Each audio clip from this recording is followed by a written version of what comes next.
আসসালামু আলাইকুম। খুরশেদা কাকুলি আমন্ত্রণ জানাচ্ছি এনটিভির মধ্যাহ্নের খবরে। শারীরিক প্রতিবন্ধকতাকে জয় করে উদ্ভাবনের দৃষ্টান্ত স্থাপন করেছেন একাদশ শ্রেণীর শিক্ষার্থী ওয়াকিবুল ইসলাম। তার উদ্ভাবিত বাহনটি পরিদর্শন করেছেন প্রধানমন্ত্রী তারেক রহমান। শনিবার সকালে রাজধানীর প্রধানমন্ত্রীর তেজগাঁও কার্যালয়ে প্রধানমন্ত্রী নিজেই বাহনটিতে চড়ে কার্যালয় এলাকা ঘুরে দেখেন। উদ্ভাবনী এ উদ্যোগের প্রশংসা করে তিনি বলেন, প্রতিবন্ধী মানুষের জীবনমান উন্নয়নে সরকার আন্তরিকভাবে কাজ করছে এবং ভবিষ্যতেও এ সহায়তা অব্যাহত থাকবে।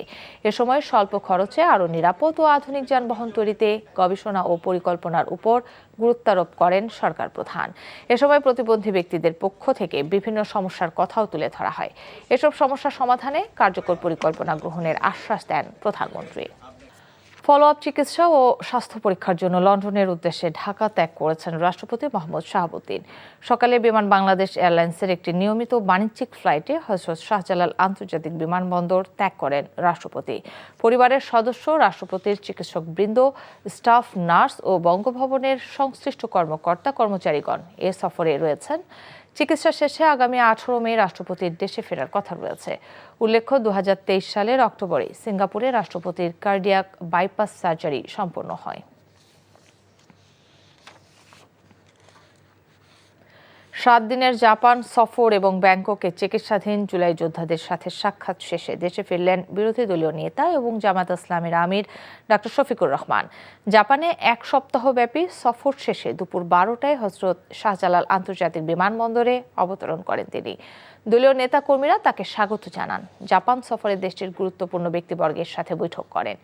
জাপান থেকে দেশে ফেরার পথে ব্যাংককে চিকিৎসাধীন জুলাই যোদ্ধাদের দেখতে যান বিরোধী দলীয় নেতা। সেখানে তাদের চিকিৎসার খোঁজ খবর নেয়ার পাশাপাশি তাদের পাশে কিছু সময় কাটান জামাত আমির। সফরে দলের নির্বাহী কমিটির সদস্য, সংসদ সদস্য সাইফুল আলম খান মিলন এবং সংসদ সদস্য ও আমিরের পররাষ্ট্র বিষয়ক উপদেষ্টা ব্যারিস্টার মীর আহমদ বিন কাশেম আরমান বিরোধী দলীয় নেতার সঙ্গে ছিলেন।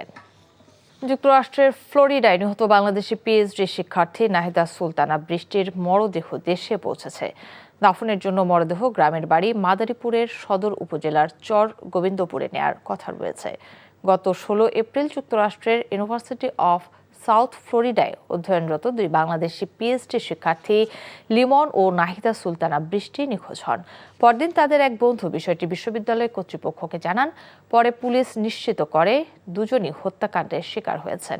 এই হত্যাকাণ্ডে জড়িত থাকার অভিযোগে লিমনের রুমমেট মার্কিন নাগরিক হিশাম আবুখর বেগকে গ্রেফতার করেছে পুলিশ।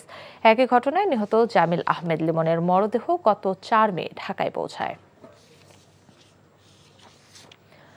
বৃষ্টি কমে যাওয়ায় সব হাওরের পানি কমতে শুরু করেছে। এতে স্বস্তি ফিরছে হাওরপাড়ের কৃষকদের মাঝে।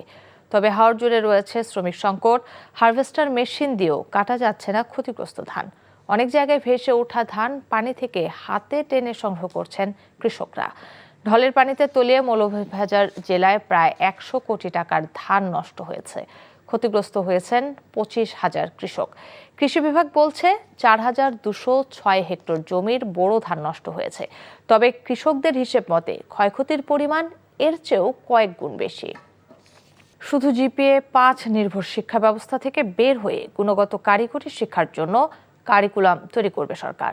রাজধানীর মাতৃভাষা ইনস্টিটিউটে চীন বাংলাদেশ অংশীদার ফোরামের শিক্ষা সহায়তা চুক্তি স্বাক্ষর অনুষ্ঠানে একথা বলেন শিক্ষামন্ত্রী আনম এহসানুল হক মিলন।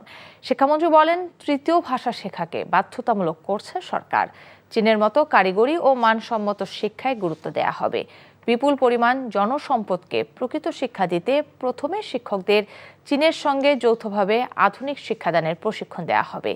চীন বর্তমানে 16,000 শিক্ষার্থী আছে জানিয়ে মিলন বলেন, আরও অনেক শিক্ষার্থী চীনে যাবে। চায়না ভাষা শিখতে বেশ কিছু কার্যক্রম শুরু করেছে সরকার।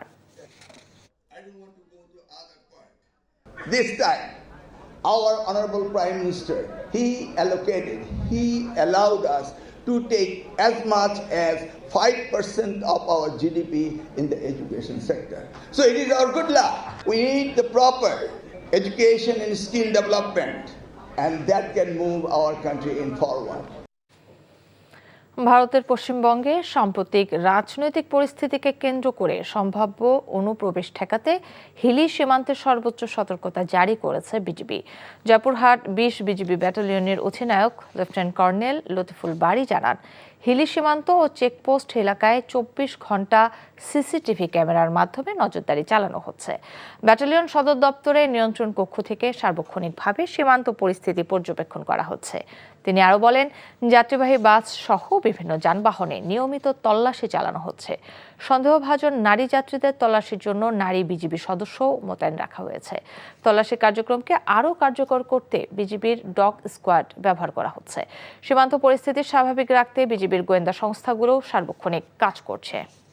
এ ছিল মোথানের খবরে। এই খবরের ভিডিও সহ আপডেট জানতে ভিজিট করুন এনটিভি অনলাইন www.ntvpt.com। এছাড়াও এনটিভির জনপ্রিয় সব অনুষ্ঠান ও খবরের আপডেট জানতে ভিজিট করুন আমাদের ইউটিউব ও ভেরিফাইড ফেসবুক পেজ। দুইটাই দুপুরের খবর দেখার আমন্ত্রণ রইল। ধন্যবাদ সবাইকে।